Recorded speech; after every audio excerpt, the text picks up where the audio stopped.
Bueno, los órganos de gobierno de las instituciones también tienen que cumplir con objetivos de gestión. Y esos objetivos de gestión, el complemento para poder cumplirlos, lo denominamos el sistema de control interno. ¿Sí? Tanto los objetivos legales, de leyes, reglamentos, normas contables que tienen que también cumplir las instituciones públicas, si hablamos de instituciones privadas, el Código de Gobierno Societario de la CNB, las normas de la Comisión Nacional de Valores en caso de que cotice en la bolsa o emita obligaciones negociables, o distintas leyes, ahí, por dar un ejemplo, estamos hablando de las leyes anticorrupción, Ley 27401 para privados y para distintos países en caso de que esta organización también opere fuera del ámbito territorial.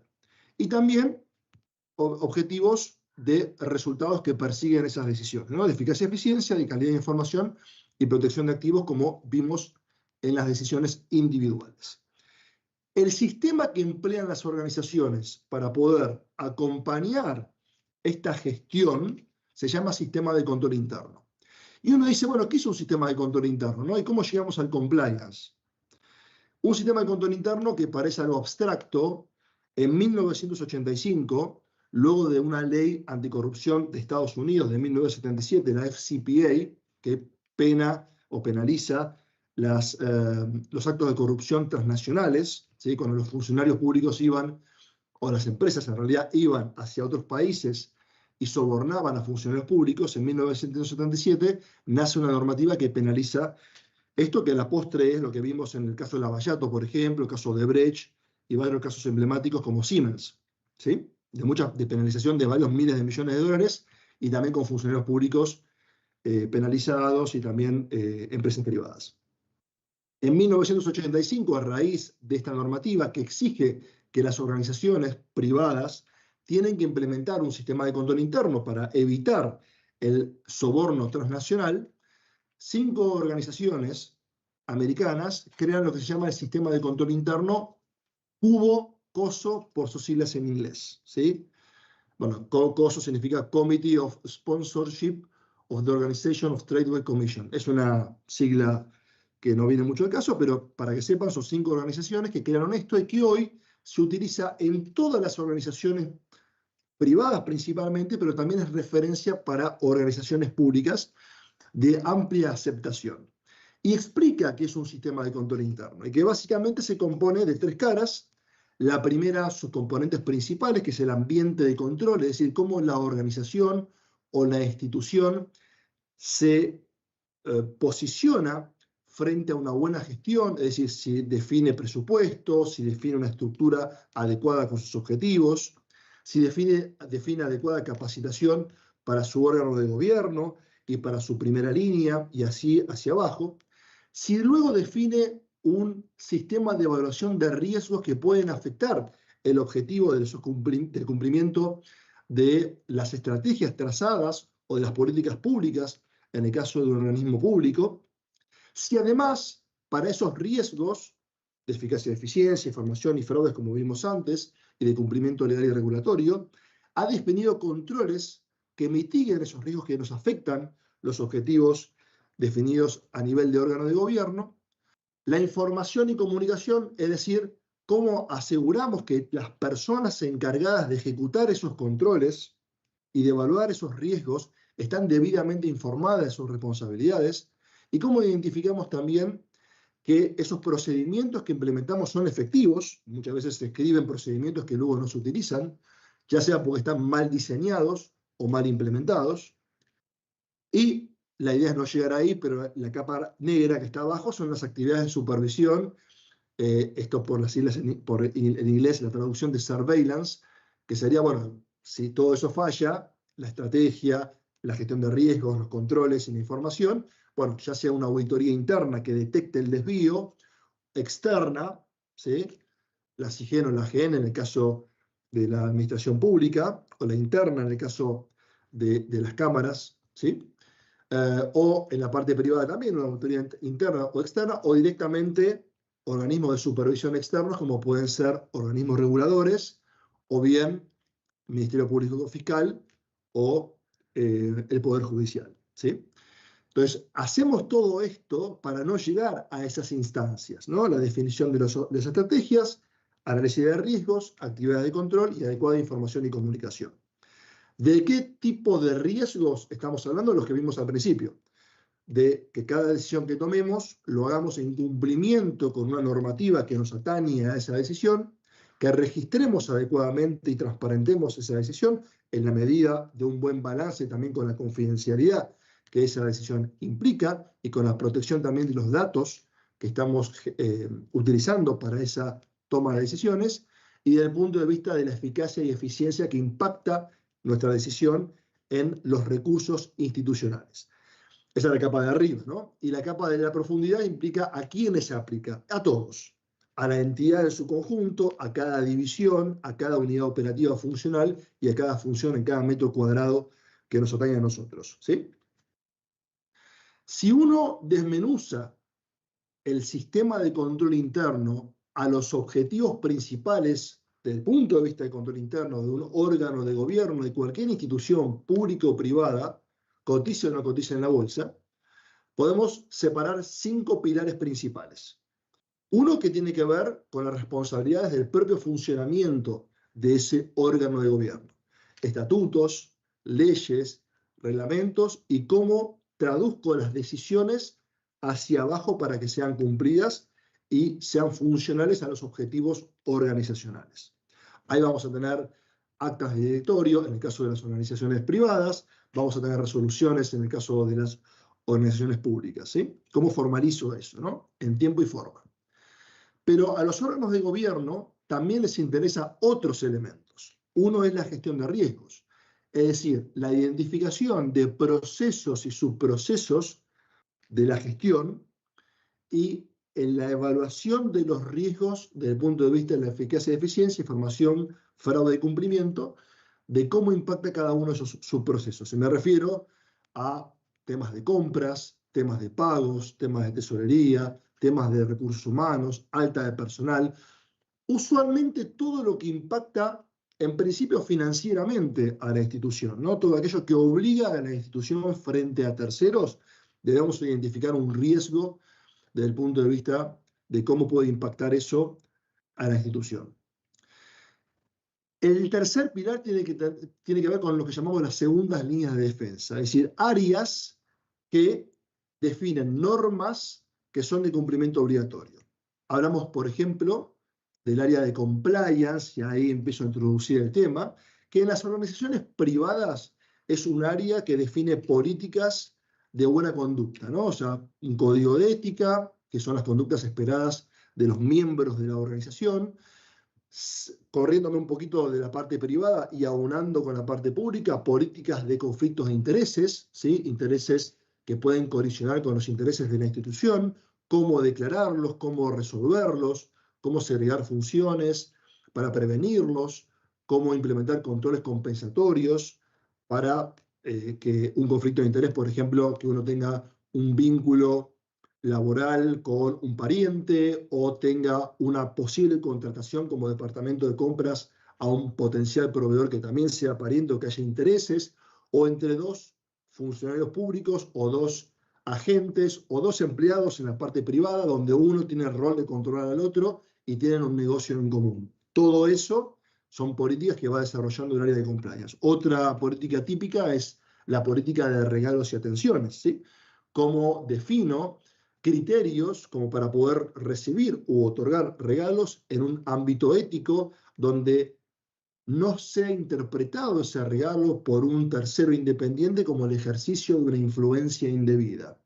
Entonces, la segunda línea de defensa, eso para la parte típicamente de compliance, pero para un modelo de compliance integral me alejo un poco del tema de corrupción, que son ejemplos que estoy hablando, ¿no? Estoy hablando de temas éticos, estoy hablando de conflicto de intereses y regalos, más va hacia el riesgo de corrupción. Pero hay otros riesgos importantes que estas segundas líneas de defensa, y no digo segunda línea por una cuestión de segundo orden, sino que desde el punto de vista de la responsabilidad del control, la gestión es la primera responsable por gestionar y por controlar. Las segundas líneas definen procedimientos, por eso digo segunda línea de defensa, ¿no? Son aquellas que diseñan procesos para mitigar riesgos. Un segundo ejemplo es ciberseguridad, ¿sí? ¿Cómo defino políticas y procedimientos para que no todos tengamos permisos para todos? Me ha pasado en mi experiencia, tanto pública como privado, el otorgamiento de permisos de acceso para funciones que no son compatibles con esos permisos. Y pasa muchas veces porque una persona después pasa de un área a otra. Imagínense una persona que está comprando, tiene permisos de compra, después pasa al área de pagos y tiene permisos de pagos y los acumula, y después pasa al área de tesorería y después a recursos humanos y va acumulando permisos de acceso. Llega un momento que puede hacer un requerimiento, puede comprar, puede certificar el servicio, puede pagar y hasta puede contabilizarlo en la contabilidad. Esa falta de segregación de funciones genera ciertamente riesgos sensibles para la institución o para la entidad privada. Entonces también, de vuelta, es un área que diseña un proceso para mitigar riesgos de cumplimiento obligatorio, en este caso ciberseguridad. Otra es seguridad e higiene, ¿sí? Estamos haciendo una obra en alguna entidad.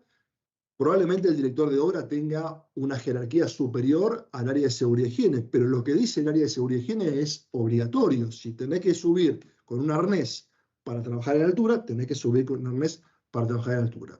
Protección de datos personales. Si tenemos un área que se dedica a la protección de datos personales y te dice que los datos que estamos manejando tienen que estar debidamente resguardados y que tenemos que brindarle al usuario, sea la sociedad, la comunidad, o tanto externa, ¿no? La sociedad me refiero a los ciudadanos, o para los otros agentes de la Cámara, que ellos puedan acceder a sus datos personales y pedir la modificación de sus datos o la eliminación de sus datos.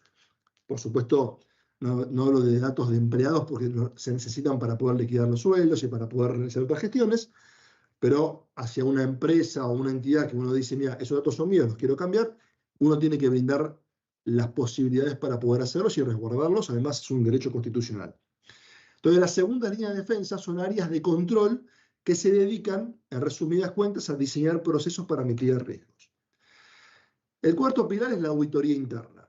No son tan cercanas a la gestión como las segundas líneas de defensa, pero son áreas que en forma independiente van a controlar tanto el diseño como la implementación de esos procesos y controles, ¿sí? La Cámara de Diputados tiene su propia auditoría interna, la Administración Pública tiene la SIGEN, las empresas privadas tienen sus unidades de auditoría interna, que por una buena gobernanza, tienen que reportar al máximo órgano decisorio, ¿no?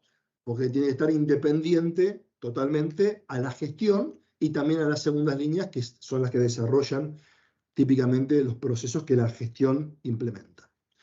Y por último, la auditoría externa, que ahí ya tiene que ver con el análisis de la información contable, la transparencia para el público, en el caso de las compañías privadas, obviamente la información para la toma de decisiones de inversión, y para la gestión, la AGN, en el caso de la administración pública, también la auditoría externa, el control independiente, más allá de la SIGEN, de las cuentas de la administración pública, entre otras cuestiones.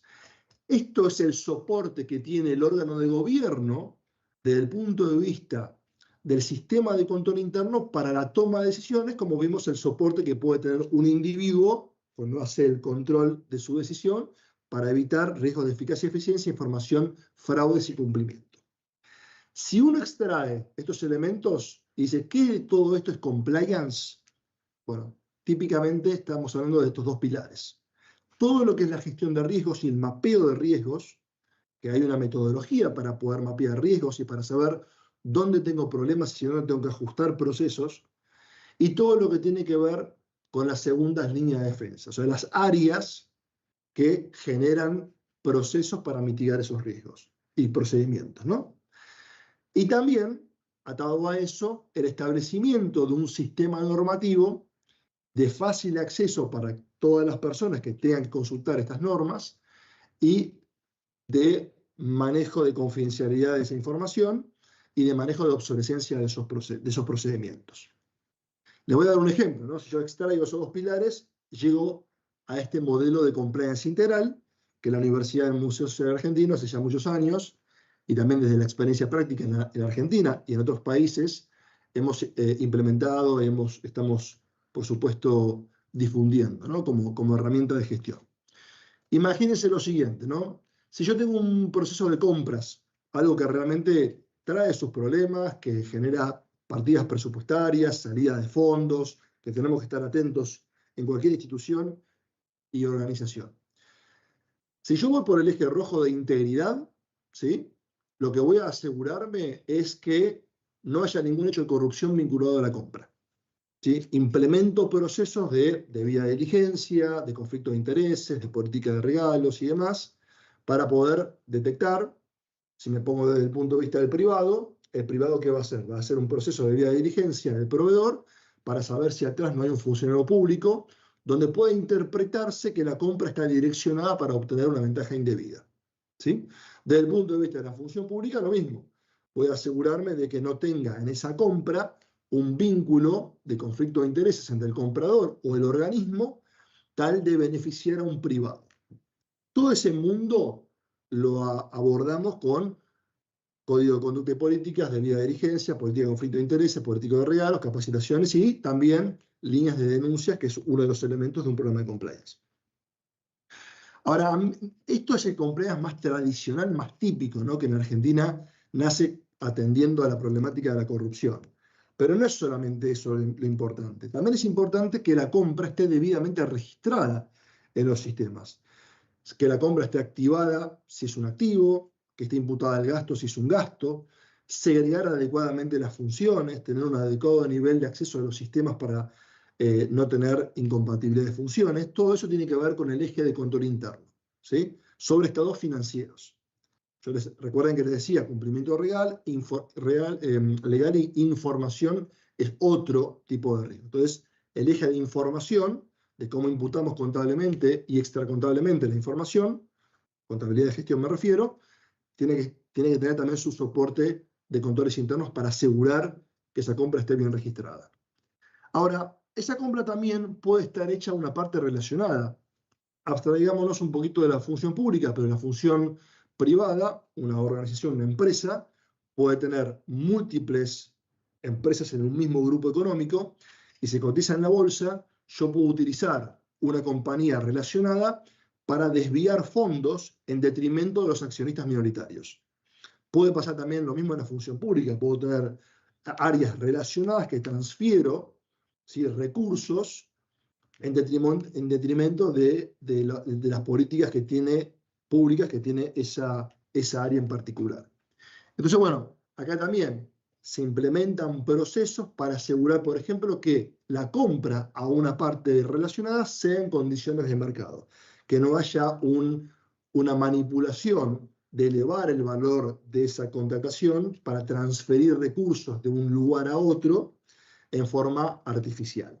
Lo mismo si hay un préstamo entre distintas áreas, probablemente no pase en la función pública, pero sí en una organización privada puede haber un préstamo intercompany, como se dice, y que haya un interés espurio fuera de mercado o precio vil para favorecer a alguna de las partes. Ahora, siguiendo con el ejemplo de compras, ¿qué me faltaría? Bueno, me faltaría asegurar que la compra sea necesaria, sea oportuna, sea una calidad adecuada y que sea a un valor adecuado con esa calidad requerida. Todo eso, o sea, todo lo que no es corrupción, todo lo que no es registración de la información, todo lo que no sea partes vinculadas, entra al eje de riesgos, normas y procedimientos. ¿Sí? ¿Cómo implementamos procedimientos para asegurar de que los proveedores invitados a cotizar lo hayan hecho en forma transparente, que la recepción de las cotizaciones no haya habido filtración de información hasta el momento de la apertura, que la comparativa de precios sea completa, sin ser parcial para algún oferente, que la propuesta de adjudicación sea transparente, que explique los motivos de la adjudicación y que la aprobación, evitando el conflicto de intereses, sea realizado en el nivel adecuado, ¿no? O en el funcionario adecuado. Bueno, esto puede pasar lo mismo con las contrataciones, por ejemplo, del Estado. Tomemos, por ejemplo, contrataciones de contratos que pueden tener funcionarios públicos. Bueno, si voy por el eje de integridad, tengo que asegurarme que ese contrato no tenga un conflicto de interés, que no le esté dando el contrato a un familiar por un tema distinto al objetivo de la función pública, ¿sí? Si voy por el eje de la información, bueno, que esté debidamente transparentado el contrato que estoy realizando, ¿sí? Que haya acceso de la ciudadanía de esos contratos para entender a quién se contrata de la función pública. Partes vinculadas, o sea, asegurarme que esa contratación no sea para sacar recursos para otros fines. Y riesgos, normas y procedimientos, asegurarme la idoneidad de la persona que estoy contratando. Este es el balance del compliance integral, el diseño de procesos para mitigar riesgos desde el punto de vista de estas 4 dimensiones. Y hay otras dos dimensiones que son transversales, dada su importancia cada vez más relevante, que tienen que ver con la ciberseguridad y con la privacidad de datos personales, porque son 2 ejes que atraviesan los 4 pilares que mencionamos recientemente, ¿no? O sea, en los 4 pilares hay cuestiones también vinculadas con el manejo analógico de la información o con el manejo digital, y ahí atraviesa siempre la ciberseguridad y cada vez más. Y en los 4 ejes manejamos datos que no son nuestros, que son de personas físicas y jurídicas, que también tenemos la responsabilidad de proteger. Les dejo acá también como ayuda a memoria una de las cosas que vemos en Compliance Integral, el programa ejecutivo, que es el primero que nace en la UNSA y en Governance School desde el punto de vista de lo que es el eje rojo de corrupción y la parte de regalos. Estas preguntas son ayudas a memorias, así como recién les pasé antes al principio, algunas sugerencias para poder evaluar si la decisión que tomamos está atravesando los 4 ejes de riesgos que podemos correr cuando tomamos una decisión. Acá lo mismo cuando recibimos u otorgamos un regalo, ¿sí? Esto lo mismo podemos hacerlo con distintos ejes dentro del programa. Acá en cuanto a la hospitalidad corporativa y contribuciones, ¿no? Si la intención es mostrar gentileza o cortesía, o se hace para influenciar una decisión, si aceptarlo podría constituir una obligación con el tercero. Si le daría vergüenza si adquiere difusión pública que usted lo recibió. Bueno, esto también aplica para otras cuestiones que también hemos visto, vemos siempre, ¿no? Como ejemplos. Si ve que un compañero suyo le ofrecen ese tipo de regalos, ¿cómo lo calificaría? Y si usted ofrecería este tipo de regalo, atención o beneficio, sin esperar nada a cambios. Son ejercicios que se van haciendo también, más allá de la teoría, en forma práctica para poder ir interpretando cada uno de estos ejes, algunos con mayor, por supuesto, complejidad. En definitiva, esbozando la definición de compliance, es el diseño de procesos y controles concebidos para mitigar riesgos vinculados con eficacia y eficiencia, cumplimiento legal, información y fraudes, promoviendo un marco ético y salvaguardando la reputación de la institución. Acá subrayo, procesos y controles, ¿sí? No es solamente una definición, un marco, lindas palabras, sino es bajarlo a tierra desde el punto de vista de la segregación de funciones, acceso a los sistemas, controles manuales, automáticos, claves, compensatorios. Hay todo atrás un trabajo muy fuerte de entendimiento de lo que es un mapeo de riesgos y definición de controles. Riesgos, por supuesto, el otro elemento a subrayar. Y marco ético y reputación también, porque uno puede ser también eficaz desde el punto de vista de procesos y controles y análisis de riesgos, pero para una organización ilícita. Entonces, partimos de la base de que lo hacemos desde el punto de vista de organizaciones lícitas y para salvaguardar la reputación de las mismas. ¿Cuáles son los componentes principales, o cuáles son los componentes en realidad de un programa de compliance? Independientemente de que sea del eje rojo, y quiero aclararlo, no lo dije, pero no es que el eje rojo sea más importante que el amarillo, el naranja no es un tema de semáforo esto, de riesgo, sino es una convención de esos colores nada más. Pero independientemente que hagamos un programa anticorrupción, un programa para asegurar la calidad de la información, un programa de ciberseguridad, un programa de seguridad de higiene o medio ambiente, cualquiera de esos programas de cumplimiento tienen un compromiso firme y visible de la alta dirección que tiene o del órgano de gobierno, que se demuestra, mapeo de riesgos clave, el diseño de controles en las organizaciones privadas y en empresas también públicas como aerolíneas, YPF, AISA, trenes, también dentro del programa de compliance tienen un canal de denuncias. Es decir, acá la idea ¿cuál es? Bueno, a ver, doy el mensaje, hago el mapeo, hago los procedimientos y controles, los comunico, pero también eso es la parte preventiva. También tengo que tener una herramienta para identificar que algo está desviado o está fallando. Entonces, un canal de denuncias es un típico caso en el cual con la debida confidencialidad, las debidas herramientas y profesionalismo, uno puede utilizar para identificar si el programa es efectivo o no, o hay que ajustarlo, la capacitación y la comunicación, por supuesto, y el monitoreo del sistema, del funcionamiento del sistema, la evaluación y la adecuación del sistema de compliance. ¿Cuáles son los objetivos, ¿sí?, tanto del punto de vista de la gestión privada como del punto de vista de la gestión pública? Bueno, que cada paso que dé el management, ahora me paro de la parte privada, la gestión, el management, esté acompañado también en un paso de la reputación. Estamos en organizaciones que tienen una alta reputación, logramos un mejor clima laboral por un sentido de pertenencia de esas personas y tenemos mayores posibilidades de retenerlas y atraerlas.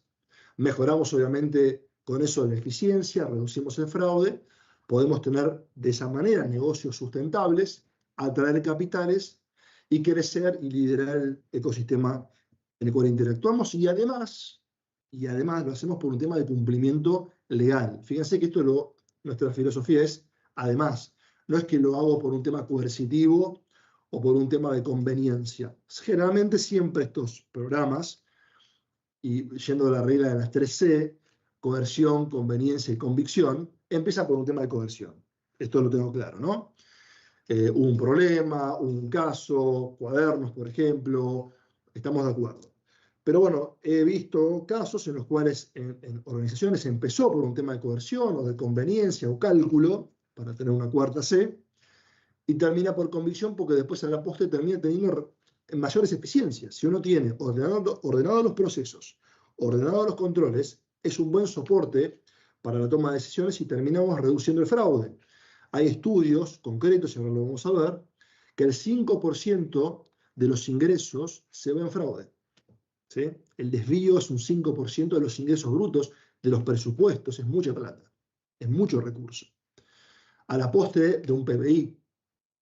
Entonces, esto también contribuye a la eficiencia, a la reducción de fraude y a la mejor asignación de recursos en beneficio de cada persona, de cada institución, de cada organización y de la sociedad.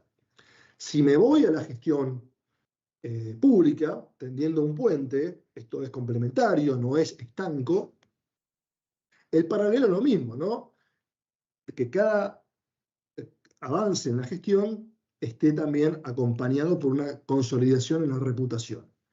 Porque también logramos un mejor clima institucional con una buena reputación, también atraemos y retenemos profesionales idóneos en áreas técnicas, optimizamos procesos legislativos y administrativos, prevenimos la corrupción, mejoramos la imagen pública de la institución como entidad representativa, confiable y ética, y a la postre mejoramos el apoyo y votos, ¿sí?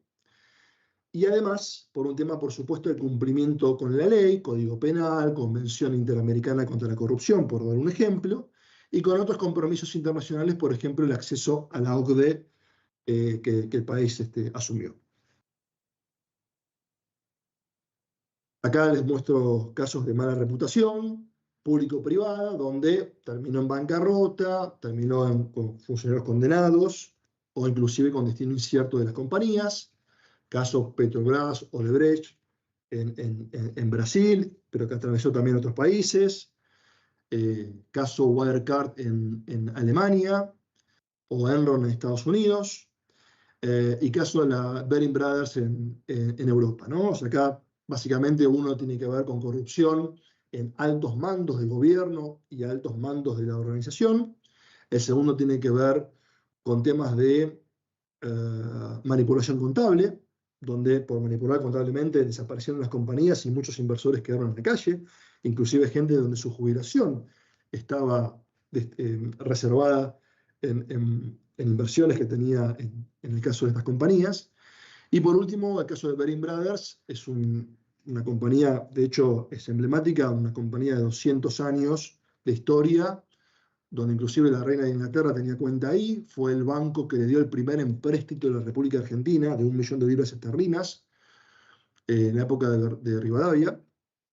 Bueno, quiebra por una persona que hizo manipulación de controles, ¿no? Una misma persona que tenía el control comercial de inversiones y a su vez tenía injerencia en las cuentas contables. Entonces acá el mensaje es, no importa si estamos en Sudamérica, en Norteamérica, en Europa, no importa que estamos en fases públicas o privadas o de órganos decisorios de alto nivel, medio o bajo, y no importa si estamos hablando de riesgo de corrupción, riesgos de manipulación contable o de eficacia y eficiencia de los procesos. Esto es algo que impacta y que nos atañe a todos como responsabilidad. Algunos datos concretos de Argentina. Corrupción. ¿Cómo estamos a nivel corrupción en Argentina? Esto es Transparency International, es una entidad que quizás muchos lo conocen, otros no, donde hace una vez por año lo que se llama el índice de percepción de la corrupción, donde a través de encuestas diversas e indicadores diversos califica a 180 países cuál es el nivel de percepción de la corrupción. Bueno, Argentina tiene un puntaje de 37 sobre 100 y está rankeada 99 sobre 180. ¿Sí? O sea, la corrupción es un tema. ¿Cómo andamos a nivel de lavado de activos? Otro de los riesgos que abordamos en compliance, típicamente, ¿no? Además de la corrupción. Estamos un poco mejor, ¿sí? Por todos los compromisos que tenemos con el Gafi, quizás por restricciones que tiene el país para el ingreso de capitales, ahora un poco más abierto. Bueno, tenemos que monitorear todo esto y tenemos que fortalecer también los programas de compliance, o sea, no dejar de tenerlos para las entidades públicas y privadas. Recuerden que todo lo que les cuento son también colaboraciones públicas y privadas, ¿no? Los programas de compliance, si bien muchas veces están en cabeza de los privados, son por leyes exigidas por el público, ¿sí? Es una extensión de la gestión de los gobiernos de colaboración pública-privada para poder articular y combatir estos delitos. Entonces, en el lavado de activos también los privados hacen como previa de fiscalías para poder identificar operaciones sospechosas y denunciarlas. Entonces estamos con un puntaje de 4.37. Acá mientras menos puntos tenemos es mejor. Así que bueno, como verán en los colores, estamos un poco mejor que otros países, inclusive que Estados Unidos. Pero también tenemos todavía un camino por recorrer. Desde el punto de vista de la ciberseguridad, bueno, qué decirle, ¿no? América Latina blanco de intentos, bueno, temas en Costa Rica, temas en Brasil de hackeos, de los más grandes de la historia, México, Brasil, Argentina, países con mayor número de ciberataques en América Latina, América Latina en alerta, ataques en Uruguay que vienen al gobierno que vienen de Argentina, secuestros de datos, bueno, tanto la ciberseguridad como su prima hermana, la privacidad de datos personales, no le digo en jaque, pero permanentemente los expertos, inclusive de Governance School, en la Universidad del Museo Social Argentino, que son personas que trabajan en Mercado Libre, que trabajan en el día a día de Techint, en el día a día de Telecom, son los CISO, ¿no? Los Chief Information Security Officers que dan estas clases, dicen que el mejor resultado que podemos sacar es un empate. ¿Sí? Y esto porque usualmente la tecnología tiene una curva ascendente exponencial, el entendimiento de la tecnología tiene una curva ascendente y la regulación viene con una curva apenitas ascendente. No siempre la regulación viene después. Esto es así. Y siempre esa dinámica voraz de que, por un lado, buenísima porque hay innovación permanente, también hay innovación para lo malo. Entonces tenemos que estar atentos y compliance viene también a dar una respuesta. tanto a la prevención de la corrupción, a la prevención del lavado de activos, como para la ciberseguridad y para la privacidad de datos personales. ¿Sí? ¿Qué pasa con el fraude interno? Tanto corporativo, me refiero a empresas, como a las instituciones públicas. Bueno, lo que tengo para contarles, y ratifico esto que les decía, que el 5% de los ingresos brutos y el presupuesto se va en fraudes estadísticamente. Hay una institución de la cual formo parte como autoridad en Argentina que se llama ACFE, Association of Certified Fraud Examiners, o sea, Asociación de Examinadores de Fraude Certificados, con presencia en más de 160 países, donde cada 2 años hace un informe donde explica cómo se cometen los fraudes, ¿no? O sea, en qué nivel de cada organización, en la parte pública, en la parte privada, a nivel de género, a nivel de edad, a nivel de regiones, bueno, cómo se comete el fraude. Y les comento, y por eso lo marco en rojo, que en América Latina y el Caribe es el lugar donde menos se recupera por hechos fraudulentos.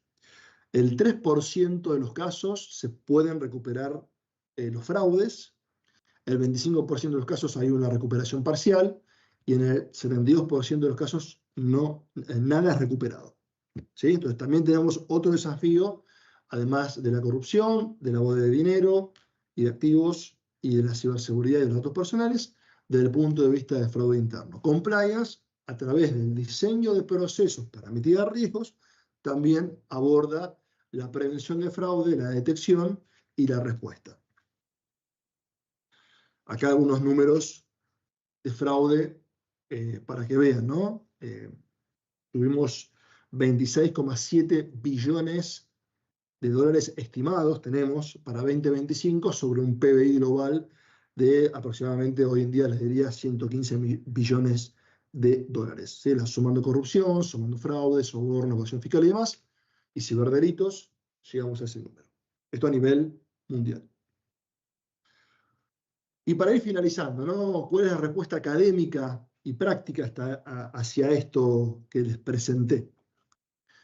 Bueno, Governance School, y agradezco a ARECAP, por supuesto, nuevamente la generosidad de poder sumarse, y aparte tenemos un convenio con la Cámara para poder otorgar becas parciales a los agentes de la Cámara, y esto se va a después difundir, entiendo que también ya se hizo. Es un centro dedicado a la mejora de la gobernanza organizacional, ¿no? Tenemos como principal programa Compliance Integral, que justamente está diseñado para comprender los riesgos que enfrentan las organizaciones, insisto, público-privadas, coticen o no coticen en la bolsa, para diseñar estrategias y mitigarlos. Están directamente vinculados estos riesgos a las responsabilidades legales y de gestión. Incluye la creación de marcos que permitan un uso eficaz y eficiente de recursos, la garantía de la calidad de la información para la toma de decisiones, el cumplimiento de la normativa aplicable, la prevención del fraude y la protección de la reputación organizacional. Lo que vengo contándoles desde el inicio, tanto a nivel individual como a nivel institucional. El programa insignia, por decirlo de alguna manera, y que está auspiciado por el Ministerio de Justicia de la Nación Argentina, a través de una resolución que destaca el prestigio de los docentes y el nivel nacional e internacional de los programas y de los contenidos. Tiene foco en corrupción, pero también en otros riesgos que afectan a una institución, como medio ambiente, salud ocupacional, ciberseguridad, ambiente laboral, ¿sí? Competencia desleal, privacidad de datos, bueno, y varios de los puntos que están viendo como procedimientos y normas y controles preventivos, además de aprender fuertemente a cómo mapear esos riesgos y cómo definir los controles y los procedimientos para mitigarlos. Y en una fase un poquito más de detección, la teoría de las investigaciones, ¿no? Por qué se comete fraude, cómo se previene y cómo también se dice, los procesos están acompañados para poder tener esa mirada. Pero no es el único programa, ¿sí? A raíz de Compliance Integral, que ya va por su 8ª edición, la 7ª pasó hace poquito, la 8ª empieza el año que viene, en abril, ¿sí? De abril a julio de todos los años. hay otros 5 programas ejecutivos, ¿sí? También auspiciados por distintos organismos, CNB, la UIF, el Ministerio de Justicia, y con convenios, como les decía, con otros organismos también, además de la Cámara, como la CIGEN, donde bueno, invitamos a los funcionarios a través de este esfuerzo público-privado a que puedan capacitarse con nosotros. Uno es que ahora empieza el 8 de agosto, perdón, el 5 de agosto, compliance enfocado a la ciberseguridad. Luego en septiembre, compliance penal. También en septiembre, prevención de lavado de activos y delitos económicos relacionados.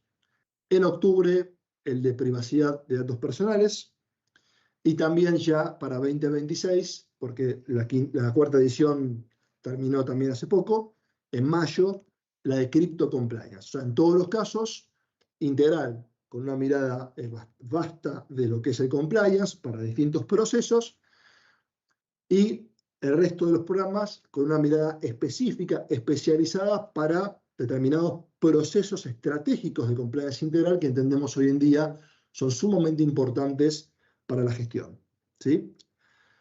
¿Quiénes participan? Participan profesionales, abogados, contadores, también en algunos casos idóneos, gente que ha participado desde el punto de vista de la práctica y ha adquirido experiencia y que quiere complementar sus habilidades con alguno de estos elementos, o sea, tener más conocimiento de ciberseguridad, tener más conocimiento de los riesgos penales, tener más conocimiento de lo que es la prevención del lavado de activos o de la protección de datos o del mundo cripto, es el doble clic que hacemos con expertos cuyo día a día es esta actividad, ¿no? Son personas en ejercicio, en organizaciones públicas y privadas que, con rigor académico, brindan estas capacitaciones.